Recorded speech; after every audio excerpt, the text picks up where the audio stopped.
সুপ্রিয় দর্শক আসসালামু আলাইকুম। আজ শেয়ার করছি ঈদ স্পেশাল মিষ্টি দই রেসিপি। যারা বাসায় বারবার দই বানাতে ব্যর্থ হচ্ছেন তারা আজ আমার রেসিপি ফার্স্ট থেকে লাস্ট পর্যন্ত ফলো করে বাসায় একবার ট্রাই করে দেখতে পারেন। আশা করছি আপনিও সকল টিপস ফলো করলে এরকমই পারফেক্ট মিষ্টি দই বানাতে পারবেন। দই তৈরি করার জন্য প্রথমেই এখানে একটা কড়াইতে 1/4 কাপ পরিমাণে নিয়ে নিচ্ছি চিনি দিয়ে আমি প্রথমে ক্যারামেল তৈরি করে নিব। ক্যারামেল তৈরি করে দইটা তৈরি করলে কিন্তু দইয়ের কালারটা খুবই সুন্দর আসে, এজন্য এখানে আমি কিছুটা চিনি দিয়ে ক্যারামেল তৈরি করে নিচ্ছি। আপনারা যদি দইয়ের কালারটা একটু ডার্ক করতে চান সেক্ষেত্রে আরও একটু চিনি বাড়িয়ে দিয়ে ক্যারামেল তৈরি করে নিলেই কিন্তু হবে। দেখুন চিনিটা গলে ক্যারামেল হতে শুরু করেছে। এখন আমি হালকা নাড়াচাড়া দিয়ে ক্যারামেলটাকে তৈরি করে নিলাম।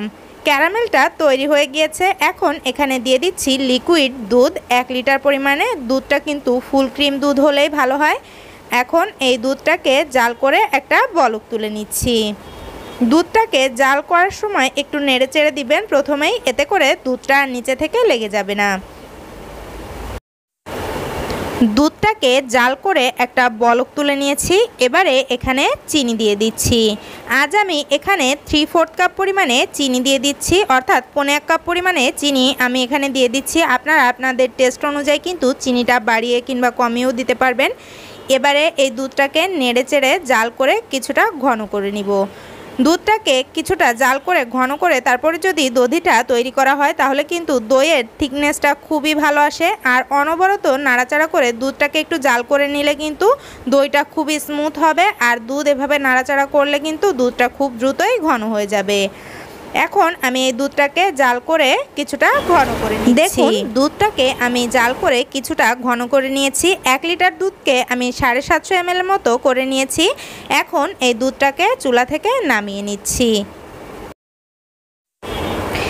এবারে দই বীজটাকে রেডি করব। দই বীজ হিসাবে আজ আমি এরকম একটা কাপ দই ইউজ করছি। এটা টক মিষ্টি কাপ দই।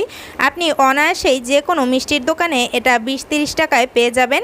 এই কাপ দইটাকে এখন আমি পানি ঝরানোর জন্য একটা ছাঁকনিতে রেখে দিচ্ছি। অবশ্যই দই বীজের পানিটা ঝরিয়ে তারপরে দইটা পাতানোর জন্য চেষ্টা করবেন, এতে করে আর দই থেকে পানি উঠবে না। এবারে এখানে আগে থেকে জাল করে ঘন করে নেওয়া দুধটা নিয়ে নিয়েছি। দুধটা এখন কিছুটা গরম আছে, এমন গরম থাকতে হবে যে আপনি একটা আঙুল ডিপ করে ধরে রাখতে পারবেন। আর আগে থেকে যে আমি পানি ঝরতে দিয়েছিলাম দই বীজটাতে, সেই দই বীজটা এখানে দিয়ে দিলাম। এবারে খুব ভালোভাবে হ্যান্ড উইক্সের সাহায্যে মিশিয়ে নিচ্ছি। খুব বেশি গরম দুধের ভিতরে কিন্তু দই বীজটা ইউজ করা যাবে না, এতে করে কিন্তু দই জমবে না। আর খুব ভালো করে মিক্স করে নিতে হবে। দুধটাকে খুব ভালো করে মিক্স করে নিয়ে এখন আমি যে পাত্রে দইটা বসাবো সেই পাত্রটা এখানে নিয়ে নিয়েছি। আজ আমি মাটির পাত্রে দইটা তৈরি করছি, তবে আপনারা কিন্তু সেম রেসিপিতে মাটি কিংবা প্লাস্টিক কিংবা স্টিল কিংবা কাঁচ যে কোনো পাত্রে এই দইটা জমাতে পারবেন। আমি দইয়ের যে মিশ্রণ সেই মিশ্রণটাকে ঢেলে দিলাম হাঁড়ির ভিতরে আর একটা ঢাকনা দিয়ে ঢেকে দিলাম। এবারে এই হাঁড়িটাকে আমি একটা তোয়ালে দিয়ে খুব ভালোভাবে মুড়ে নিচ্ছি, যাতে করে হাঁড়ির ভিতরের গরম ভাবটা বেরিয়ে না যায়। আর এভাবে করে মুড়িয়ে নিয়ে আমি এখন এই পাত্রটাকে ধরে একটা গরম জায়গায় রেখে দিব। আমি সাধারণত এভাবে দই তৈরি করলে আমার ওয়ার্ডরোবের ভিতরে রেখে দিই। আপনারা চাইলে কিন্তু যে কোনো বালতি কিংবা হাঁড়ির ভিতরে রাখতে পারেন। আর সারা রাতের জন্য এভাবে রেখে দিয়েছিলাম।